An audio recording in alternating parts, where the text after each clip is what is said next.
জানো তো, ভুল তো মানুষ করে, অনেক সময় অনিচ্ছায় ভুল হয়ে যায়। ভুল হলে ক্ষমা চাওয়া উচিত। অনেকে চায় না, কিন্তু আমি চাই, যদি ভুল করি অবশ্যই ক্ষমা চাই। কিন্তু কিছু কিছু মানুষ সেই ভুলটাকে তখন ক্ষমা না করে এমন একটা পদ্ধতি অবলম্বন করে,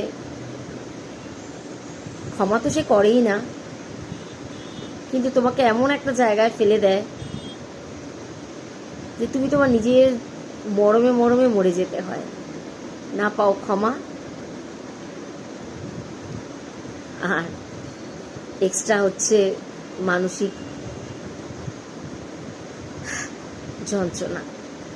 আমি তাদেরকে বলি বারবার, সঙ্গে সঙ্গে বলে দাও, কষ্ট দিও না কাউকে।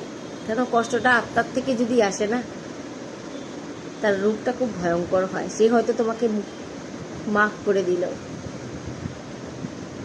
কিন্তু প্রকৃতি বা আত্মা তোমায় মাফ করবে না। সো যখন এটা তখন বলে দাও, ক্ষমা করে দাও তাকে, নাহলে বলো যে এটা তোমার ভুল, অবশ্যই শুধরে নেবে। কিন্তু এত পদ্ধতি, এত পলিসি কেন করলে?